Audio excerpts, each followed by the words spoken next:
You are probably already familiar with Sam Altman, the founder of OpenAI. Undoubtedly, artificial intelligence has been the biggest trending subject in recent times. But as with most technical topics, it has its inefficiencies design-wise. For AI to become truly functional, it needs faster computer chips that differ from your regular ones. These chips have to be made specially too, so that's where Altman's latest ambition comes in. And he needs a whopping $7 trillion to achieve it. Back in November 2023, Sam Altman was fired and immediately reinstated as CEO of OpenAI. The company has since got a new set of people to be on its initial board. Brett Taylor, who used to be the co-CEO of Salesforce, is now the chairman. Larry Summers and Adam D'Angelo are also on the board as directors. What's interesting is that D'Angelo was part of the old board that decided to get rid of Altman, but now he's on the new one. All in all, this signals a new direction for Altman and his new team. When Altman left temporarily, in late 2023, he was in the process of trying to get funding for something called Project Tigris. As indicated, the exact figure Altman was looking for topped off at $7 trillion. The project, codenamed Tigris, was all about making special AI chips to compete with Nvidia, the established chip manufacturer. Altman was busy lobbying all over the place, from the Middle East to Taiwan, to try and get support for Project Tigris. It turns out that insiders had already talked about this secret project the year before. But Altman wasn't just focused on chips, though. He was also talking with Jony Ive's design company, Lovefrom, about making a new consumer device, in just the same manner the iPhone was invented. Sam Altman has also been seen talking to potential investors like Microsoft and SoftBank Group to get them interested all over again. The humongous sum of money is not just for R&D towards the feasibility and rollout of AI chips, but also to build places called fabs where these chips are made. The plan is to situate a couple of these so-called fabs all over the world with the help of top chip makers. Invariably, Altman thinks it's pivotal to have enough powerful computers for all the new AI capabilities of the near future. However, Altman's plan is different from what many other companies in AI are doing. These fabs aren't cheap to build or maintain, hence the astronomical monetary figure.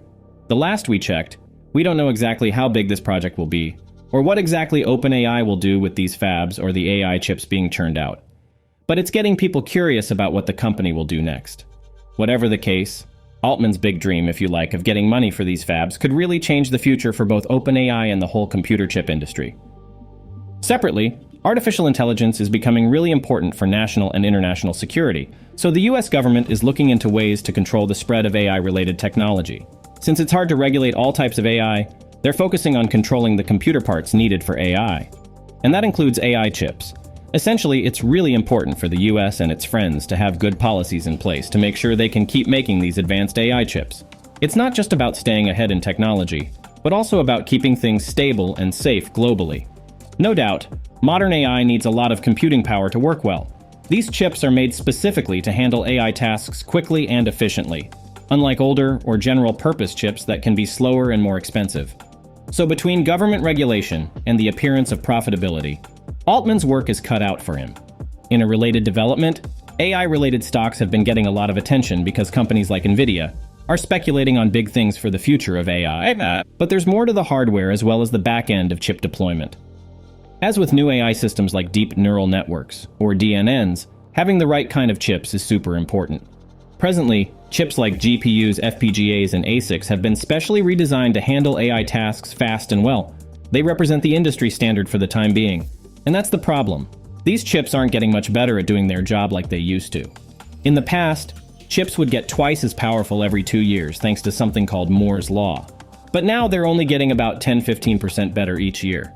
This slow improvement is happening just when AI programs, especially ones that need a lot of power like generative AI, are getting more popular. So even though AI is growing fast, the chips we have aren't keeping up, which means only big companies with a lot of money can afford the most advanced AI. Another problem is that there are not a lot of new and different ideas for making chips. The companies that make chips, if and when they exist, don't try new methods much. Big chip makers ultimately carry the day because it's also really expensive and takes a lot of input to make new chips. This suggests that smaller companies and people with new ideas don't get to join in the party. And so competitive progress in making better chips suffers for it. To fix these problems, the US government can take certain steps. One idea is to support initiatives like the CHIPS Act, which encourages new ideas and makes it easier for startups to make chips. They can also sponsor research into new ways of making chips that are faster and more open for anyone to buy into. By helping to pay for things like shared equipment and making it easier to learn about chip making, the government can help make sure that the technology keeps improving. Apparently, AI chips are not like regular chips you find in computers. Instead, they're tailored towards much more intensive functions like processing images and videos, storing memory, and doing machine learning jobs. And even though there's no set design for AI chips right now, most new AI chips will have key parts that are put together in different ways. This, in turn, highlights the beauty of non-standardized innovation. And the reason why AI has become so popular lately is because the programs and technology behind it have gotten slightly better. This includes having lots of data to learn from and chips that can handle the big calculations needed for AI. These chips, though rudimentary for now, are really important for things like recognizing images and training machines to learn. In the past, graphics cards, known as GPUs, were the go-to for training AI because they could handle lots of tasks at once. But now, custom chips like Google's Tensor Processing Unit, TPU, are becoming more common. When it comes to using AI in everyday devices like phones and self-driving cars, specialized chips are needed to make quick decisions. For clarity, these types of computer-driven decisions are referred to as inferences. But whatever the case, making AI chips is a complicated process. It involves tasks like making wafers, which are thin slices of silicon, and then adding circuits onto them. These wafers are then tested to make sure they work properly, and the good ones are turned into chips that can be used in devices. Even though chip making is tricky, its manufacture will become crucial for keeping up with the growing demand for AI in different industries. Recently, China has been trying to set up its own factories to make AI chips. They're using special machines called particle accelerators to help with this. The ingenuity of this approach is that these machines make high-quality light that's needed for making AI chips. Scientists from Tsinghua University are working with the government to find the best places to locate these factories. This move by China is seen as a way to work around restrictions set by other countries, like the US, which control important machines needed for making chips. Despite these challenges, China is determined to become a leader in AI technology. This same competition is making waves around the world, with other countries like Europe also getting involved. At this juncture, we know very little of the progress Altman may have made so far with regard to funding, let alone the erecting of chip-making factories.